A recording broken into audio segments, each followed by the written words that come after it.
Good morning, everybody. A really warm welcome to today's session on could small and medium-sized businesses be the key to sustaining the economy and our communities? This forms part of the Aspects annual event series running across September and October. I'd like to start by briefly introducing our fantastic panel, who I'm absolutely delighted to have with us today. So first of all, Andy Lee, welcome. Jordan, good morning. And Sue, each of our panellists will introduce themselves to you very shortly and tell you a little bit about who they are and their backgrounds. The way that we're going to run this session is that each panellist is going to speak for 5 minutes to address this question around small and medium-sized enterprises.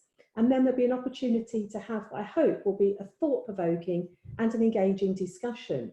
But why is this agenda so important? The Chancellor of the Exchequer, not so long ago, talked about revitalising the economy, and the permanent scarring in relation to the businesses collapsing in the wake of COVID-19. Small and medium-sized enterprises play a vital role, not just in terms of sustaining our economy, but also in the context of economic and cultural recovery. And that's why I'm so delighted that we have the expert panel that we have today. Andy Lee, who's the enterprise and team commercial from private banking from NatWest, has spent a decade of both supporting SMEs in this area, but also has been part of, some really interesting research initiatives that we've worked together. Sue Jefferson, who's the founder and CEO of Possibilities Realised, is both an entrepreneur, but has also supported small businesses and informed, policy initiatives. But an event like this can only be as powerful if we have the contribution of the next generation of entrepreneurs. So that's why I'm so pleased to have Jordan Butcher, who's the co-founder of Sketch Creatives, working with us to talk about the role that SMEs and young enterprise plays as part of, this initiative. So without further ado, could I please introduce you to Andy Lee? Andy. Thank you very much, Kieran, and good morning to everybody. As Kieran said, I'm Andy Lee. I'm the strategic lead for diversity in business at NatWest, covering from startup up to sort of corporate level businesses. My role is looking at how, as a bank, we can better improve our support for our diverse customer base. So that includes people of colour that run a business, refugees, migrants, individuals that identify as LGBTQI+, and anybody that has a disability that's looking to run a business as well. So it's quite a broad range and aspect of businesses. As Kieran said, I've been working in this field 10 years in terms of business support, the last 5 specifically around the migrant and refugee side of things. Living and working in Birmingham, but covering the UK, understanding the importance of the support for business owners that don't normally get access to that support. And I think Kieran's question around, could small and medium-sized businesses be the key to sustaining the economy and communities? The short answer to it is yes. They are absolutely the key. I think the next 6 to 12 months is going to be, a real challenge for the, not just for the economy, but for small businesses that are looking for this types of support. But actually, if we look at what's happened in the last 3 to 6 months to businesses, what's quite clear is, as people are having to stay closer to home, these community-based organisations are becoming vital to their local communities, but also they're actually contributing a really important part to the economy as well. And the thing that we're seeing, as a bank is, we know that the likelihood is that, in terms of what we expect businesses to be sort of coming up against, I guess, economic issues is going to be sort of closer into sort of Q1 in 2021. You know, some of the economic figures are looking good from a GDP perspective of that we've been seeing. But you know, our focus as an organisation, I think what's really important to the sector as practitioners, and I guess from an academic perspective, the research into it that might be interesting, is how can we really make sure that the support is there for small businesses, and especially small businesses that don't traditionally access business support. Now, you know, this has been something that I've worked with Kieran with over the last sort of 5 years. You know, I remember when I first met her sort of saying, you know, I think I'll be out of a job in 12 months because we'd have fixed it. Now, that's not the case in any way. There's still work to be done to improve that. But I think the thing and the question for ourselves to really be thinking about is, for those of us, or for those people that aren't in the room, how do we engage with those people that don't quite get it at the moment? Bring them on board, engage with them, and make sure that over the next 6 to 12 months that support is really is really sort of set up, wrapped around the entrepreneurs as well, with a completely inclusive approach. So it isn't just people in our known networks. You know, we're making sure that we're reaching out, because you know the social aspect that businesses have to society a lot of the time goes unmeasured. You know, people measure things against GDP, but GDP doesn't measure the contribution that lots of these businesses have. So yes, I think that's I guess a long answer to a short question, Kieran. So you know, yes, they do play a key role. And from a practitioner perspective, it's really important that we get the support and how we're going to deliver that support right before it's needed, so that these businesses can sustain going forward. Thanks, Andy. You raised some really pertinent points. Let me just pick up on one, particularly in relation to GDP, you know, and the economic contributions. We have seen, you know, through COVID-19, the way collective institutions have come together, you know, to provide both business support, but also in terms of, you know, sustaining and creating jobs as we kind of move forward. You talked about the social contribution. Could you maybe in a sentence or so say something about, you know, from your experience, how we ensure that we make visible not just the economic contribution, but the role small firms have played in such a critical way in sustaining communities, you know, throughout the crisis?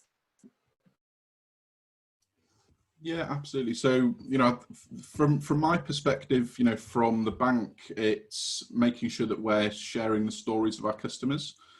So, you know, I can give a great example. Is one of the entrepreneurs that we've been working with, and we're working with the bank's news team to try and tell his story about, you know, his, not just his journey into the UK as a refugee, but also, you know, what he's done for his local area, you know, setting up a Bible club, bringing people together during COVID, you know, setting up food banks, collecting. So I think there are organisations in cities across the country that have the skills, the resource, and the reach to really tell the stories of the, you know, these small businesses that do things without the praise. You know, they do it because they know it's the right thing to do. You know, we always talk about doing things for the right reason. They do it because they believe in it, and they don't necessarily want to talk about it because it's just what they do. But, you know, I think if we want their business to potentially level up in a way, if we can get more people understanding about what they're doing and buying into their story, I think that can make a really big difference. Great, thank you so much, Andy. I'm really looking forward to talking further with you and the panel as we open up for a series of questions. Sue, if I could invite you for your presentation.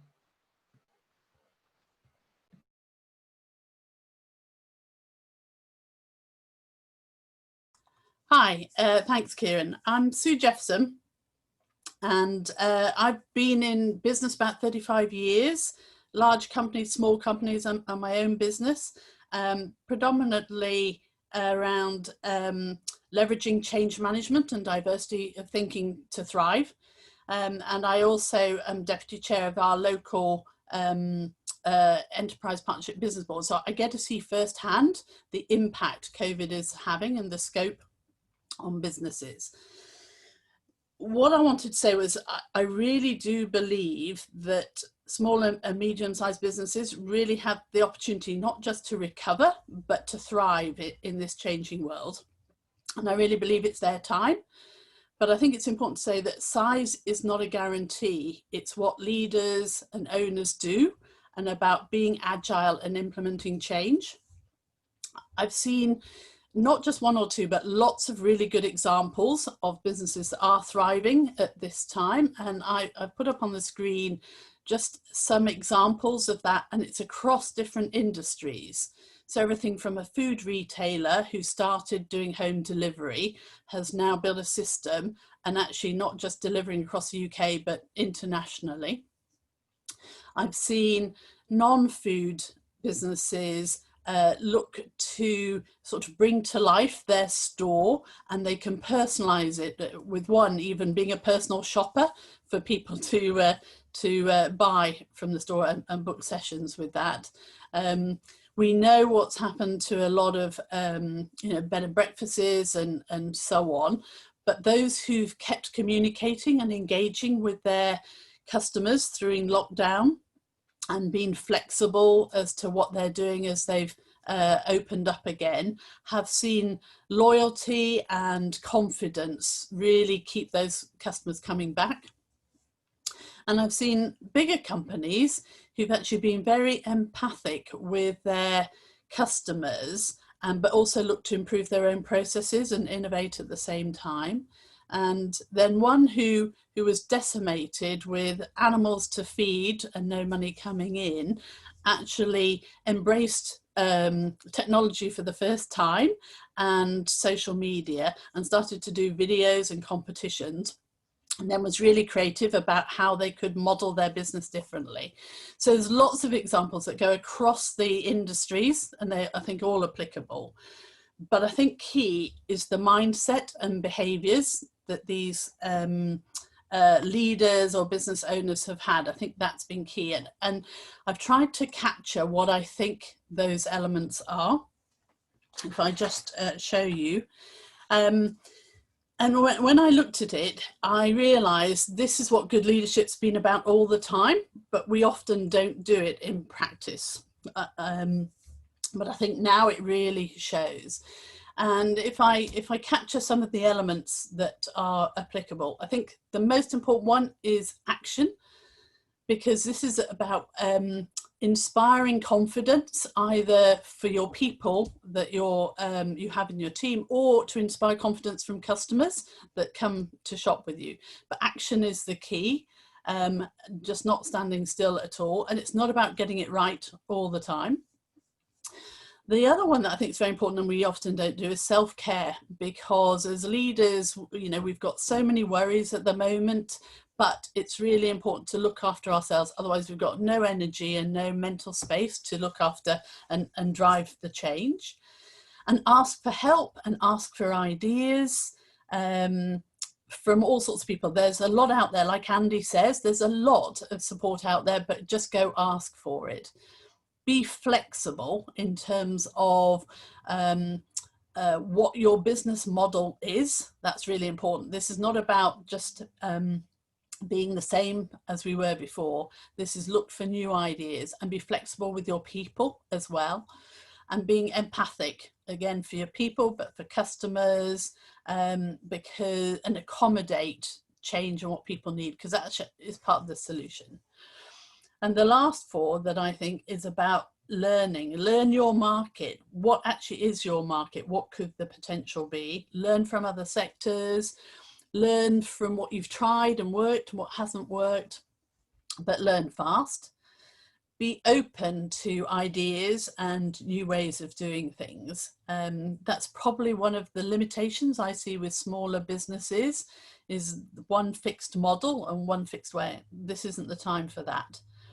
There's so many new ideas out there to try, and overall, be genuine. Be genuine when you're not quite getting it right, being genuine when you need help from others, because that authenticity will shine through. And I think as customers and employees experience that authenticity, that's what people are looking for now.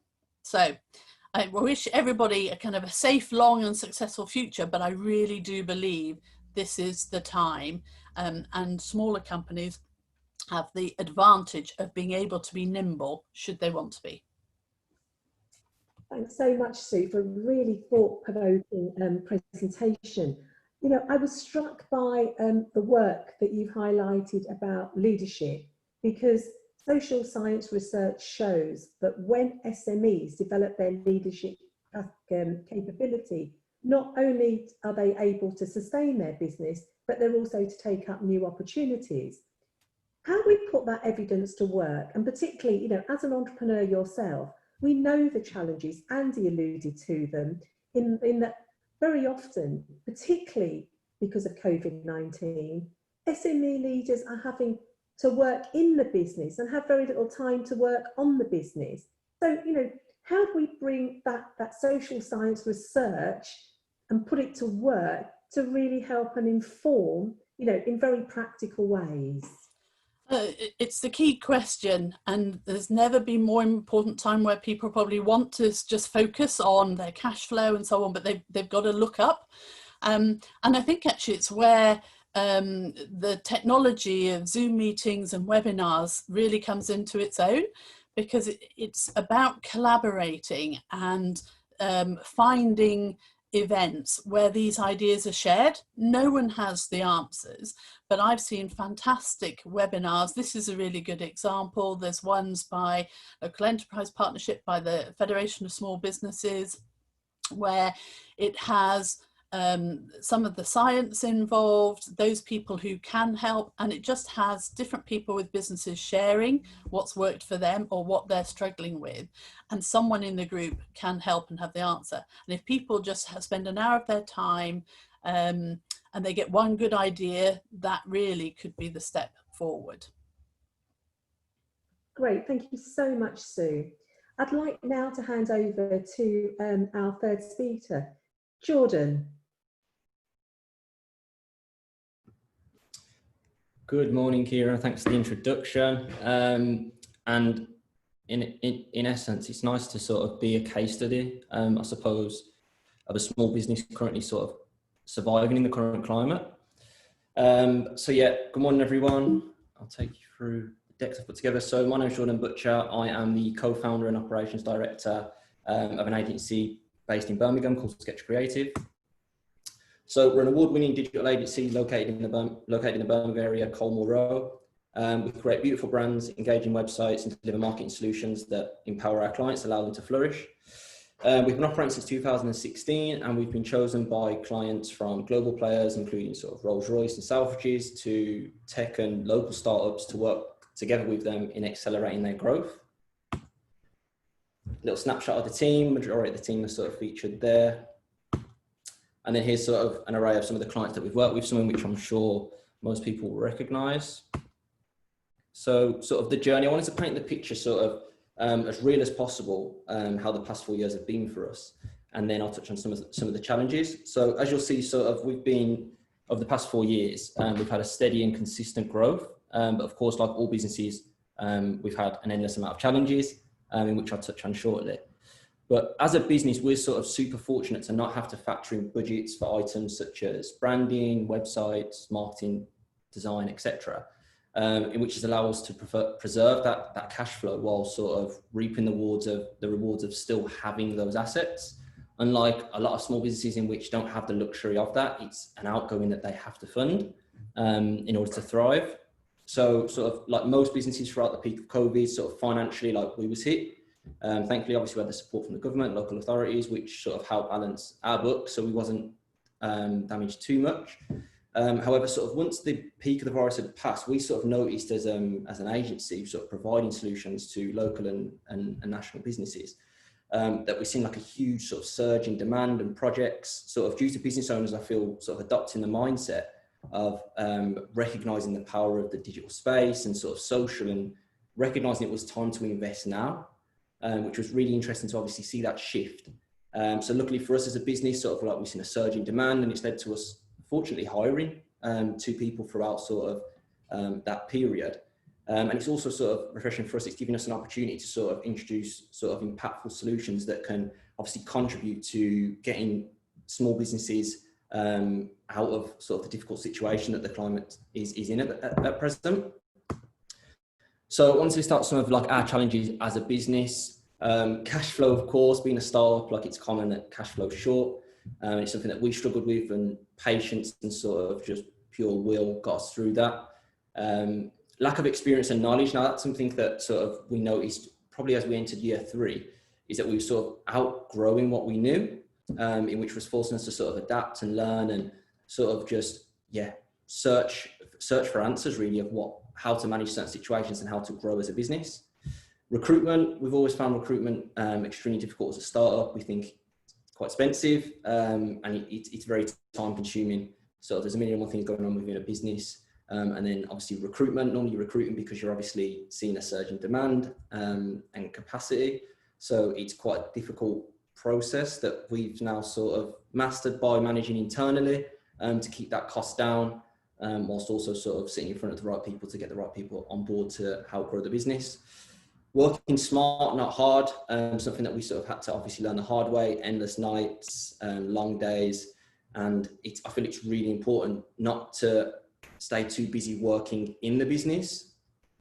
It's important you're working on the business, looking at what competitors are doing, and sort of agile in your business to be in the best position of growth. So sort of our advice from our experience, obviously we're only a young, small business, but these are a few points. So don't be afraid to fail, sort of take calculated risks. Every time we've sort of took that step, it's paid off, either in the sense that the business has grown, or we've had some great lessons from the sort of steps that we've tried to take. Lean on mentors, that's been sort of huge for us as a business. Speak to people who have done it, or even if it's not in the relevant sector, they'll have advice that can sort of encourage your growth and sort of give you the answers that you might be seeking. Obviously we're an agency, we're a digital agency, so for us brand is everything, and we feel invest in it, whether that's music that plays in a coffee shop or whether that's how your website appears on mobile. Brand is everything, and how your customers engage with it is so important. Evolve and adapt, something that Sue touched on as well, which is key, especially in a time like this now. As I mentioned earlier on, business owners are looking at digital solutions and seeking the social space and how they can bring value to their business, and always seek feedback. So how you can support, just a few points that we've sort of jotted down. We feel that locally hosted podcasts would be sort of a great tool of communicating people's, other business owners' lessons, perhaps featuring business development coaches, mentors, or even sort of local business owners, sharing their experience and knowledge. Virtual workshops, not something that we've massively been involved in, but something that we definitely would recognise the value in now, sort of, touching on growth management, cash flow management, the power of social, SEO, digital, etc. We feel that those workshops will be really empowering, and especially be much appreciated during the current climate. And then mentoring introductions. Mentoring was something that I was very skeptical about when I first started the business. I think it's because I'd sort of seen so many mentors out there that I feel was talking and giving advice that hadn't actually run a business, or not even necessarily run a business, but didn't have the tool set to give that advice. Whereas now I've sort of been introduced into particular mentors who have been through it, whether it's in a completely different sector. There's so much learning that I've gained from being in contact with different mentors. So introductions, I think, will be an asset to most small businesses. Jordan, thank you for a really inspiring and authentic presentation. There's a particular point that I want to pick up with you. So social science research and my own research has been in the area of the value and the importance of mentoring, and particularly peer-to-peer mentoring. And you're absolutely right. you know, social science research shows that often small firms are very cynical, you know, of the whole mentoring process, i.e., you know, will they get the right support? You know, they want the support from people that have done it, been there, and have got the t-shirt.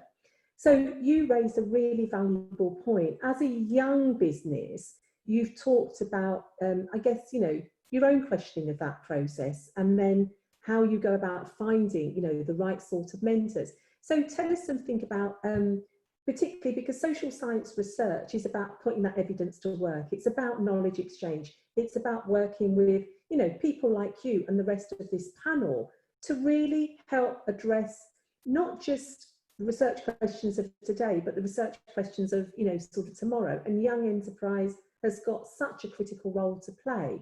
So in the context of mentoring, how do you go about, you know, searching for mentoring? How do you get that connection? And what have you learned, you know, from your own experience? Yeah, so I think it's stepping out of your comfort zone and just speaking, putting your hand up. A lot of people swerve networking events, make an effort to go there. You never know who you're going to meet.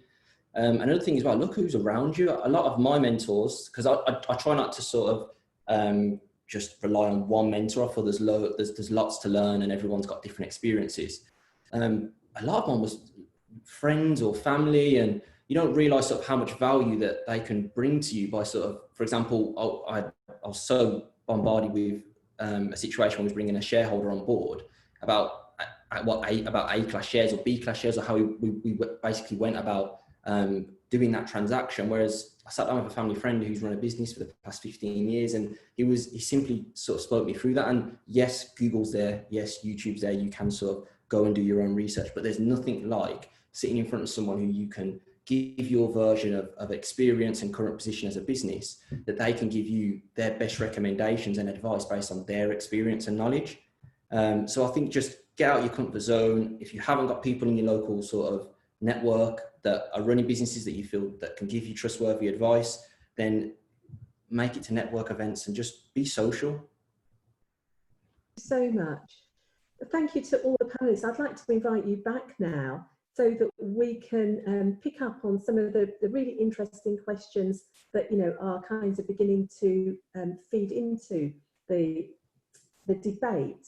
To the audience, if there's things that you'd particularly like to pick up on with any of the panelists, please do feel free to put your questions in the chat box. Panel, please let me start with a very important and a critical question that, you know, so many people are intrigued and challenged by. How do we ensure that these collective agencies that you've been talking about, these collective institutions, work together and not replicate, you know, the kind of support that small businesses so desperately need now? Andy, if I come to you first, and then Sue, if you want to pick it up from there. Yes, thank you, Kieran. So I think what's really important is, especially from a practitioner perspective, I guess, is humility, and sort of realizing actually, you know, we might not have the answer as an institution ourselves, and taking sort of the wider stance of, you know, for this country, this and our communities to move forward from this pandemic, we are absolutely going to have to work together. And I think it's really important to be honest and challenging with each other as well. So, you know, if people aren't working together, you know, being a critical friend on that and challenging them, and, you know, bringing a collective, as you say, to make sure that it's moved forward. But also, you know, being open to change. You know, you might find that you start off as a collective doing something, but someone else is doing something sort of better.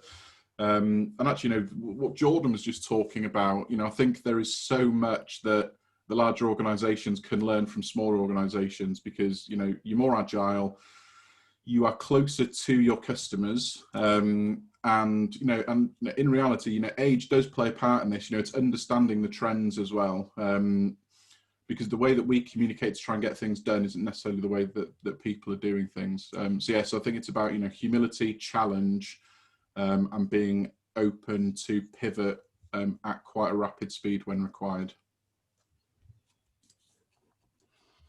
Yeah, I think it's a very important point you make, Kieran, about agencies not replicating. And I think the other thing I would say as a watch out is assessing the quality of the advice that you get, which is a difficult one to watch. So it's always going to be, first of all, using your judgment and I think your instinct when you're talking to people and how they respond. But I think there's several groups you could talk to. One is, as I mentioned, local enterprise partnership or growth hub managers. They're in every region, and their role is to direct people to resources and so on. But everyone is putting together a COVID recovery plan, which specifies action and investment and workshops and different areas. So that's a really good place to start and ask about what's going on. You could also ask your Chamber of Commerce. They often have business forums, etc. So I think that's where I'd go first, and ask people again to help you sift through what is it that you need. Is it work on cash flow, or is it consultancy on a particular area? There's so much around. But just to give you an example of how it can be a bit silly, I know government have put in funding for, support, but 3 of the initiatives are all called Kickstart, which isn't that helpful because it's, what is it I want to kickstart? So it's not perfect, but I think, as say, growth hub managers, and as Jordan says, go ask. Yep.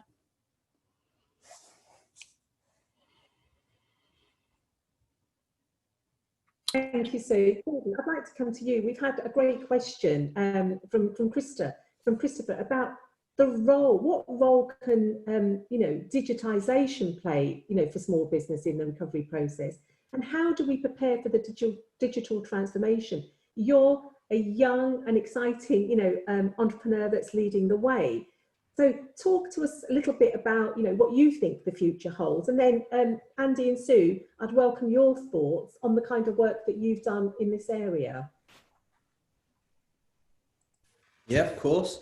So what we're seeing with a lot of businesses now is that there was a huge trend of just sort of having a website that looks good or just being on social and just being there, whereas it's a lot more technical now. People are a lot more savvy and people are there to be sold to, essentially. So it's about sort of putting the right focus into the right place of where your demographic is. So for example, for ourselves, Twitter might not be a great platform for us to push content out on because our audience and demographic and our target audience are not sat there. So it's about, of course, being active on these platforms, but then essentially ensuring that you're communicating in the right place where your target audience are sitting.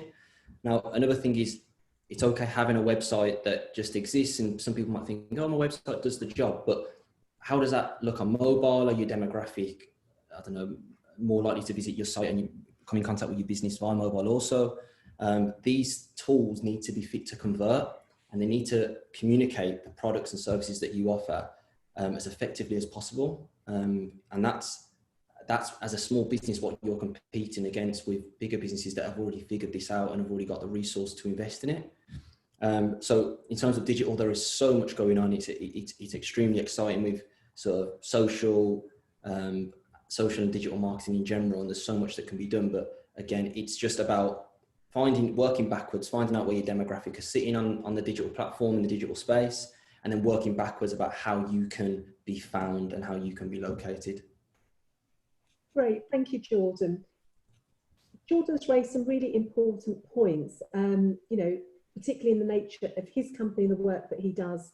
But there's a whole range of businesses, particularly from diverse communities, slightly more established businesses who may struggle, with the digital revolution. So, Andy, Sue, any thoughts and kind of reflections from your experience?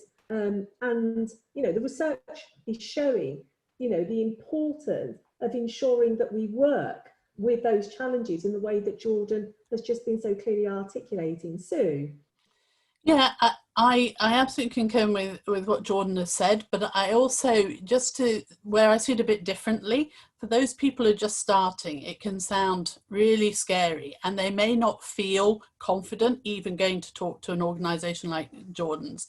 And I think that there's some very first baby steps we can take. And I'm one of those people. When I set up my own business, I think I paid £150 and had someone give me one-to-one coaching just on using social media. And obviously it's finding the right person, but that was invaluable to just how to get started.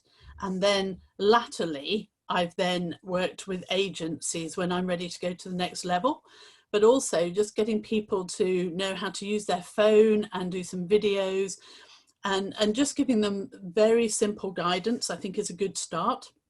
There's organizations like Shop Happy, which aren't perfect, but helps to get some retails just online for the first time. So I think there's lots of steps you can take, and there's webinars around and funding around to get support to get started. So I think it's a balance. Thank you, Sue. Andy, should we be fearful? We've learned to work in unusual ways, in unusual places, and digital has played such an important part in both being connected and connecting during COVID-19. Can it continue? Yeah, absolutely. I think the most important thing that we talk to our entrepreneurs about and business owners is the mindset. So if you approach everything with your growth mindset, then any challenge can be tackled. You may find your route to the summit of your challenge may be different from your competitors. But as long as you dust yourself down and get back up and carry on going, it can make a difference. The point on digital, I've been talking about, it's one of the most talked about things that I have when I'm having conversations with business owners, and that's after 6-7 years. It's adapted.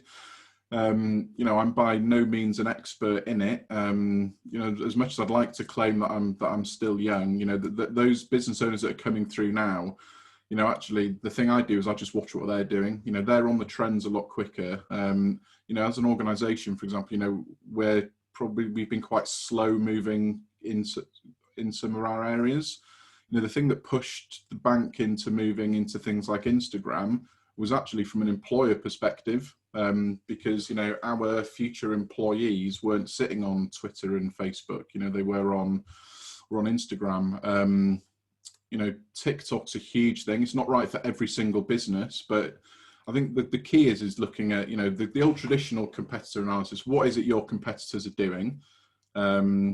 If you've got friends that are running businesses, what is it that your friends that are doing? It's looking around, and I've been mentioned a few times, taking yourself out of your business to work on your business, and it's really just sort of looking at it and going, right, okay, this is what I want to do. And if you can approach people like Jordan that are the experts, and if you've got the money, you can pay them to do it. But in the time of Google, YouTube, I've just started doing some creative cloud stuff with Adobe because I quite like doing some home video editing for friends and family. And I've learned more from YouTube probably in the last month for free, apart from paying for the internet, then I could have spent hundreds or thousands of pounds to get that. I'm not doing it for a business perspective, but people invest the time, they can, see the gains on the back end of it. And the thing is, if you don't do it now, your competitors are doing it. And if your competitors are doing it, they've got the advantage, they've got the reach to the customer, and that's where you start to lose out if you're not pushing yourself. Great, thanks, Andy. There's some really important insights in pulling some of this, debate together. So, digital and digitalisation are going to be really important. They're breaking new ground in the kind of research that social sciences are doing, and it's really interesting to hear both entrepreneurs and business support agencies working together, both to kind of open up new questions, but also to kind of challenge existing perceptions on them. Jordan, if I could bring you in, because I'd like to sort of open up whether it's a myth or a perception, or if it's reality, that somehow, young people and young entrepreneurs are much, much more, they're ahead of the curve in terms of digitalisation, because that's the way they operate. From your experience, from the work that you do, and also from, being a young entrepreneur, what's your reflections on that?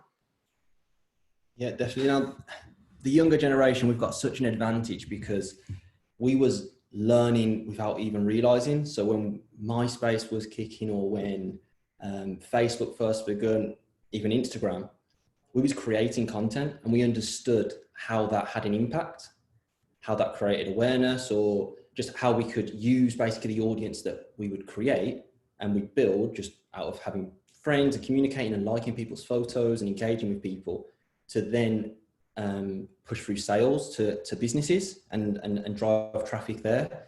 So that's obviously a natural advantage, because when you step into business, it's very similar. You want to create a piece of content in which gets a reaction and sort of builds awareness. Now, I think that Annie's absolutely right. There's so much that businesses can do themselves without having to, and preserving cash flow without having to invest working with agencies. I think there's nothing more refreshing than a client that sits down with us and says, right, I've been trying to figure out social. We've been doing it for the past 18 months. This is what we've done. I'm like, okay, well, where are you? Well, we've got 3,500 followers. I'm like, brilliant. Do you get sales through social? Yeah, well, I tried to run a few Facebook ads and this is where I got to. That puts us in such a strong position because we've got data and actual, we've got data that we can jump straight off the back of to then create bring our ideas to life, instead of wasting that budget in us figuring it out. It's something that it's refreshing for clients and business owners to step into. You guys know your business and your customers better than any agency majority of the time are going to know them. So you being on the ground and sort of getting hands-on and engaging and seeing what your customers are saying and checking out what your competitors are doing, I think it really gives you sort of an advantage when you do put yourself into a position where you say, you know what, I understand it, I recognize the value, I'm now ready to invest in it. I think, yeah, obviously, again, the younger generation of obviously we've got an advantage with sort of the upbringing that we've had and the technology we've been exposed to, and it's just making it more aware. There's tons of free information. Like Andy says, you can go on YouTube, you can download free sort of white papers or PDFs that will talk you through the basics of how social works. And Facebook, again, is such a crazy platform, the way it categorizes people. It's not based on being 15 and white or black. It's done on such fine details, but that can really help you sort of tune in and communicate with your target audience to get results. Thank you, George, and that's really, really helpful, because what you've shown is the value and the importance of leading by example. You've also articulated and highlighted that sometimes if we do a little bit of work ourselves and bring that to the table, just in the way that Andy have been sort of highlighting, then actually you make the best use of the kinds of opportunities and the services that you then kind of sort of reach out to, which I think is really, really critical. I want to come back to the question around, could small and medium-sized enterprises be, the road to economic recovery? And clearly, through your articulation and your presentations, each and every one of you have shown that actually they're already kind of doing that. In moving forward, what are going to be the challenges as we begin to unravel and come out of COVID, for SMEs? So if we continually want them to grow and flourish, what kinds of leadership capabilities of the future are our business owners going to need? And if you were helping us as social scientists to think about, new forms of research agenda, what would they look like? And I'm happy for you to start wherever you like in addressing that really big, bold question. I'll just give a couple of perspectives I already see, and I don't necessarily have the answers to. One, I think the challenge is going to be managing working from home or going back to work, both as if you're leading, people, or if you're an individual. There's a lot of data around showing women particularly are really struggling because they're often the main childcare manager as well, and we know that's not easily in place. So I think work around trying to find solutions to that is important. I think working from home has been a revolution and highlighted to people the flexibility and the added value that can bring, but exclusively working from home I don't think is good either.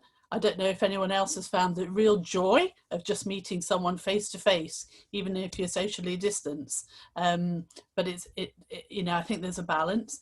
I think the other challenge is cash flow. And it's really good listening to what Andy's talking about and how banks, particularly NatWest, are trying to help, because I think that could be a problem in the short term or medium term as well. And the third area is a lot of people looking to do startup, and I think finding a way to support people to make a success of that, so they're not locked in a bedroom or in a garage doing it, I think could release a whole new field of entrepreneurs, which I think will be good for the future. So I don't know how research could help, but I think those are the challenges to unlock. Thank you, Sue. I mean, that's really helpful, because in many ways, if we think about the challenges that lie ahead of us, and you've raised one, particularly around women's enterprise. We know from the past, and we know from the Rose Review, that very often some of those incredible businesses have been started, on the kitchen table, to use a metaphor. And the research shows what I call the 3 M's. Money, management and markets are absolutely critical for businesses to not simply start up, but to grow. And for some businesses, it might not be about growth. It might be about being able to continue just to sustain themselves in the current climate. Andy, thoughts and reflections that you might have on that? Yeah, so thanks, Kieran. Well, I think there's going to be various challenges that we're going to be seeing over the next 6 to 12 months for sure. So I think when it's time for businesses to start paying back their C bills or B bills, I think that will be the true test of how businesses are going to cope.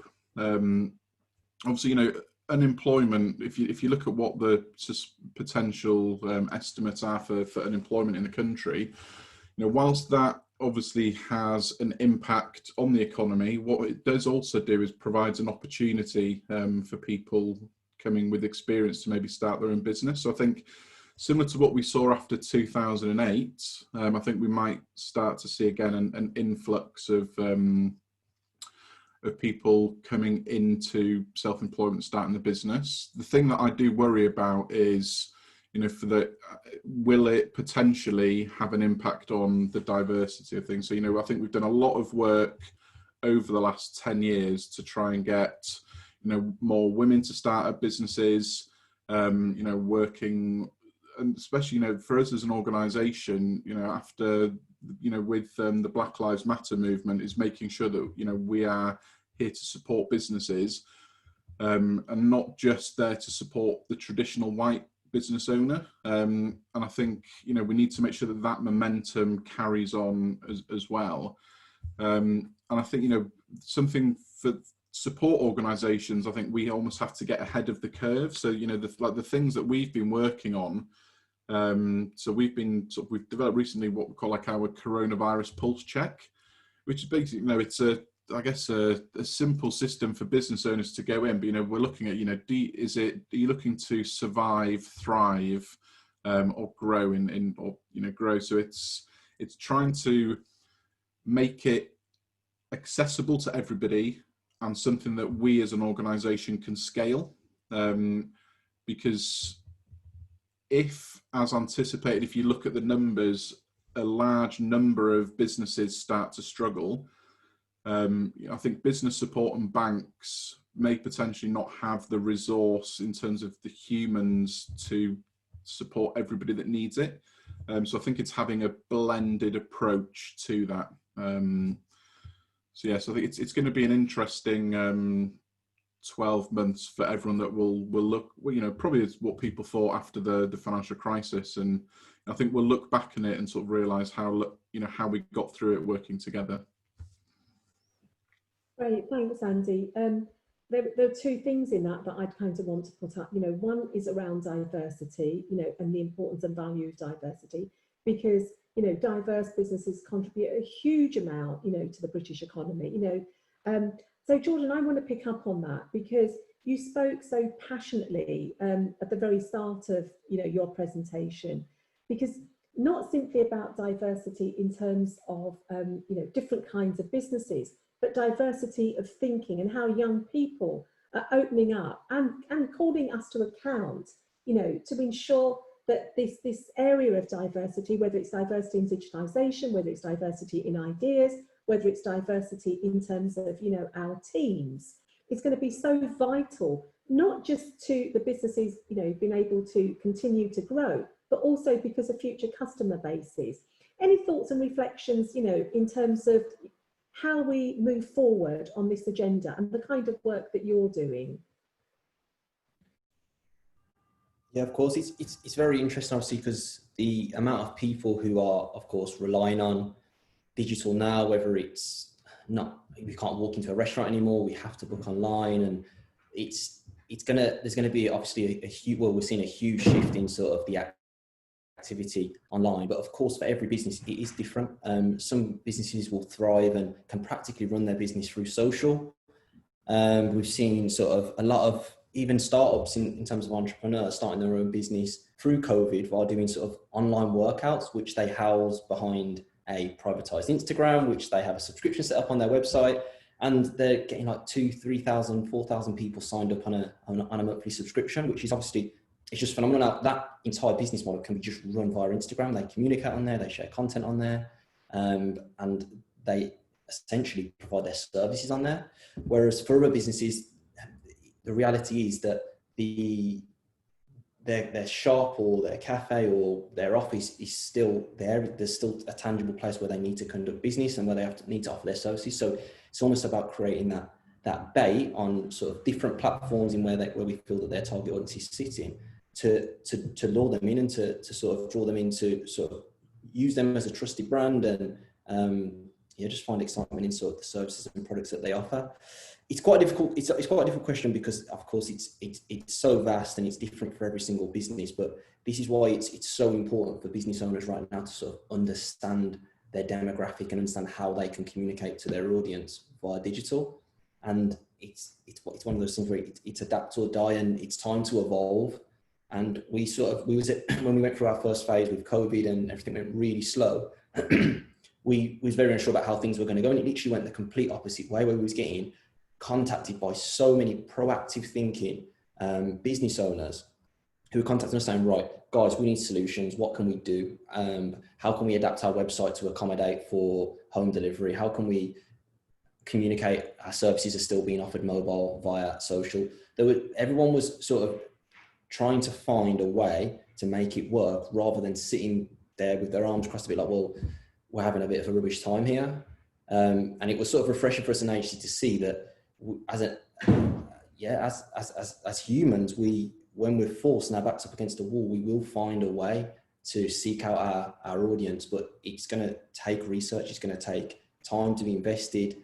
And like Andy said as well, just using the tools online to sort of see what competitors are doing, or just using the tools online that can sort of upskill you to manage things to keep that cash flow in the business.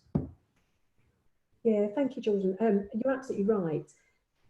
When I'm thinking about, you know, future research agendas and, you know, scholars in the social sciences that are thinking about the tools that we use, you know, to research, you know, whether it's access to market or access to, you know, finance, we're having to think, you know, very differently. And I completely concur with you. I've watched over, you know, COVID-19, how people have been very inspiring in many ways, you know, being quite creative, being quite innovative, and thinking about enterprise and entrepreneurialism as careers of choices now, as opposed to just simply out of, you know, economic necessity. Sue, can I bring you in finally, please? And then I'm just going to go to the panel for one final, takeaway, for our audience. Sue, would you say a couple of things that you've raised in, the chat box, particularly around digitization and leveraging diversity, but also around the emerging trends of, collaboration? We've only got a few minutes. I'm going to ask if we can be fairly sharp and succinct now, as we come to, closing this, incredibly great debate. Thank you. Yes, very briefly, two further thoughts prompted by the conversations we've had. One with digitalisation is this is an opportunity where you can leverage someone in your team and that diversity of thinking, someone who's just enthusiastic about social media, how it could work for the business, and give them a project, give them the opportunity to shape a strategy and a plan and get to work on it. So that was one thought. And because I think it's so important to leverage that diversity of thinking in whatever group you're in. The second element is really like back to the future, but with modern technology. We're seeing very much an emerging trend where localness and local supply is seen as important and a benefit. Collaboration is happening between businesses, and there's a real community spirit, and that's great. And I'm wondering if we did research into what benefits is that actually bringing, and that combined with the modern side of digitalization technology is a combination that could be a fantastic bonus that could come from this, that actually is a way forward to work. And if I add in getting to net zero carbon as well, we could have it all, and that would be a great option. And I think you guys can do the research to show us the way.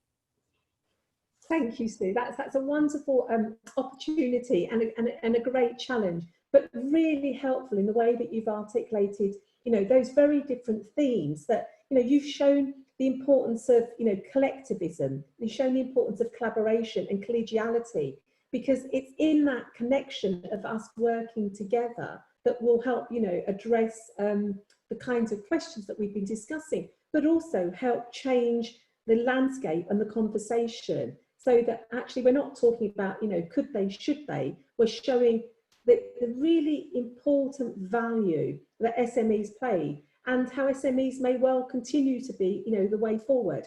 And just in the last couple of minutes before I do my final thanks and can close, Jordan, any final reflections that you would want to kind of share or takeaways in a sentence? Yeah, just touching on what Sue just says, honestly, there's so much leverage that can come off the back of this now. It's quite an exciting time, I think, if everyone's up for it. Everyone recognises the fact that we can't do anything about the current situation. We've got to sort of sit it out as businesses and be as proactive as possible. Look back on this as a blessing in disguise as such. And yeah, just keep growing, keep pushing, keep hustling. Great, thank you, Jordan. Andy. Hi, Kira, thank you very much. So I think, some simple steps that people can sort of can take. So I think I would say work as a community. So if you've got the connections, work with people or join, whether it be local or online. Use this as an opportunity to look at your value proposition. So, look at your business model canvas. So what does your business look like today? What could it potentially look like? Really get to know who your customers are, and as always, know your numbers. So with things like COVID, has your cost structures changed? Are you spending where you don't really need to spend anymore, and can that money be repurposed to grow your business in another way? And for, if anyone being to, you can search for NatWest Business Builder online, which has some fantastic content for people to work through. Thank you, Andy. Okay, colleagues, can I just say a huge thank you to our panelists, Jordan, Andy and Sue. You've provided us with some really interesting tensions and paradoxes, but also shown the opportunities. And the three things that I'm kind of taking away as we move forward is the importance and value of leadership, innovation, because that's going to be, you know, part of our future, but also the role of diversity, and bringing those three things together would create not just, you know, economic success, but will help sustain our communities both socially and culturally. So a huge thank you to you for your time and engaging so thoughtfully. So many thanks to the audience for your thought-provoking questions and for joining today's session. We hope you found it enjoyable and insightful, and hope for our social scientists, you know, we've got a challenge around some of the kinds of questions that we need to be thinking about as we move forward in the future. I very much hope you'll be able to join us for other sessions with the Aspects annual event series, and we'd really value your feedback on this session. So once the session has ended, you'll be directed to a very short survey. I promise you it only takes a minute to complete, so please do let us know what you think. And then finally, the recording of this session will go live in the coming days, and we'll let you know once it's available to view. So many thanks again to the panelists for giving up your time. And I'd like to say, you know, have a great afternoon and thank you again.